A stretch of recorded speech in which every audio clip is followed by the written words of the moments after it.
भारी आहे का नाही?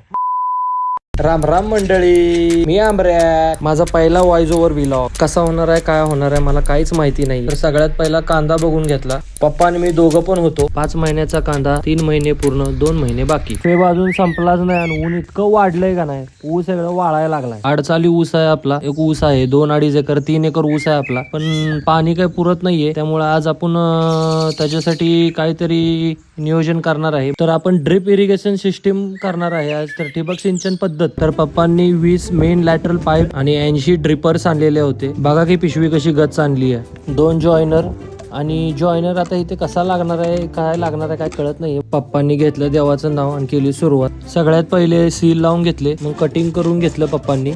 एल्बोला सुलोचन लावून जो मेन जॉईनर आहे तो रेडी केला. जॉईनर मेन लाईनला लावून पहिली पाईप जोडली. त्यानंतर पप्पांनी पाईप हातरायला सुरुवात केली. पप्पांच्या मागे मी पण चालू झालो. पप्पांना म्हणलं तुम्ही नसते पाईप जोडून घ्या, मी सगळ्या हातरून घेतो लायटर. एक नसतं कॉक ओपन करायचं आणि पाणी चालू. भारी आहे का नाही?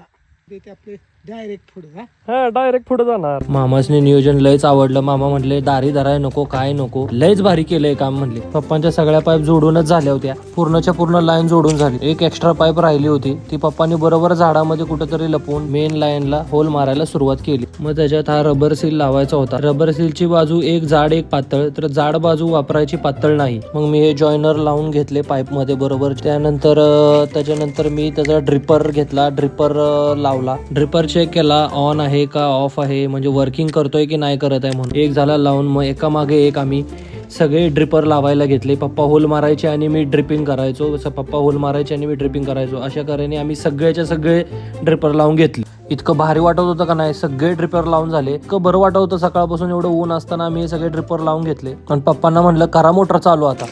पाणी ड्रिपर मधून बाहेर आलं. इतकं बरं वाटलं का नाही तुम्हाला काय सांगू. एक कमी चालत होता, एक जास्त चालत होता, पण खूप बरं वाटत होतं की पाणी बाहेर आलं.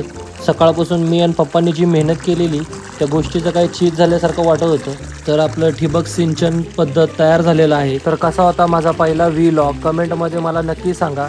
आणि तुम्हाला जर हा व्हिडिओ आवडला असेल शेअर करा, रिपोस्ट करा, तुम्हाला जे आवडेल ती करा. आणि भेटूया आपल्या पुढच्या व्लॉगमध्ये. तोपर्यंत राम राम.